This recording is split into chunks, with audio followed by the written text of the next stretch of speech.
badge bip, c'est le supplice. Et le café marche pas, le planning tient sur un rêve et 3 bouts de post-it jaune.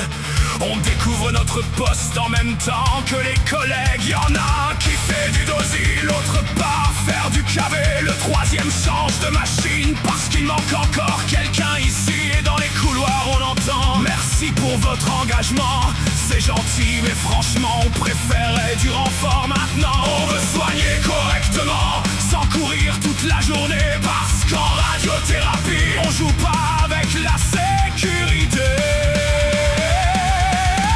À 7 heures au bunker, on court déjà partout, les lasers chauffent à bloquer, nous aussi surtout. À 7 heures au bunker, les patients arrivent en file, mais les effectifs fondent plus vite que les jours tranquilles. À 7 heures au bunker, on garde encore le sourire, même quand le planning décide de lentement nous finir. On change 2 fois de poste avant même la pause de 10. Et quand quelqu'un tombe malade, tout le service panique. On nous parle de qualité, de sécurité des soins, mais quand faut faire les traitements, on est souvent trop peu nombreux. Enfin le patient nous remercie et ça nous tient debout, parce qu'au milieu du chaos on veut bien faire malgré tout. Mais les réunions bien-être et les mails motivants, ça remplace pas des collègues ni du repos maintenant. On aime encore ce métier, même si parfois ça déborde, mais à force de tirer, même les plus solides décrochent.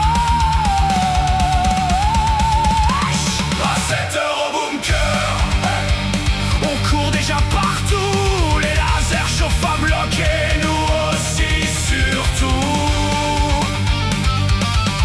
À 7 heures au bunker, les patients arrivent en file, mais les effectifs fondent plus vite que les jours tranquilles.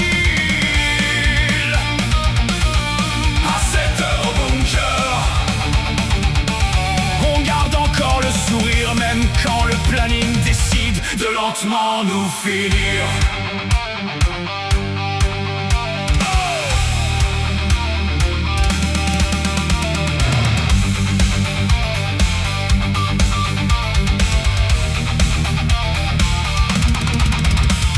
On veut juste travailler sans finir à bout de nerfs, pouvoir rentrer, respirer, revenir un peu fier, parce qu'au-delà des machines, des protocoles et des chiffres, y a des humains qui tiennent encore, mais plus pour très longtemps, peut-être.